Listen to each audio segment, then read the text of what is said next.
अस्सलाम वालेकुम दोस्तों, तुसीं वेख रहे हो प्यारा देश पंजाब टीवी। ते ए सर जी झोटी असी चढ़ा रहे हैं एक दोस्त नूं दित्ती ना। चाचा मार ना, कंड ते ना मार, छोटी छड़ दे।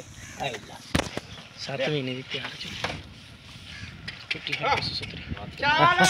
चल कर्मा वाली यार चाल तोड़ जा। चल चल इत्थे बढ़ावा दे दे, सामने दे दे। लावा मार ला उधरों छोटी खड़ा रहा मैं मतलब हो ए थले गिट्टी है इत्थे। चल बांधे बांधे रोटी पे आना यहीं ते आओ हेठू वेख के ओजी बननी छोटी माशाल्लाह बड़ी चंगी। हेडे कर दे आ जे सामने ये सामने छोटी सौदा है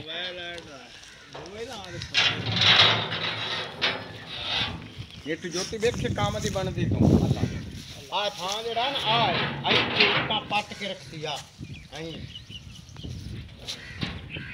हुण दुआ करके ते दे दे उन्हां नूं। हाँ जी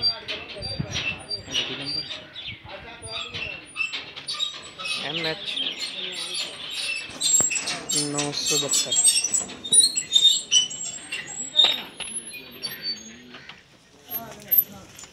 ਇਹ ਸਾਡੇ ਇੱਕ ਦੋਸਤ ਨੇ ਕੰਜਵਾਣੀ ਸ਼ਹਿਰ ਦੇ, ਉਹਨਾਂ ਨੇ ਸਾਡੇ ਕੋਲ ਲਈ ਤੇ ਇਹ ਅਪਲੋਡ ਕਰਤੀ ਉਹਨਾਂ ਦੇ ਵਾਲਾ ਸਾਹਿਬ ਤੇ ਭਾਈ ਸਾਹਿਬ ਉਹ ਲੈ ਕੇ ਜਾ ਰਹੇ ਨੇ।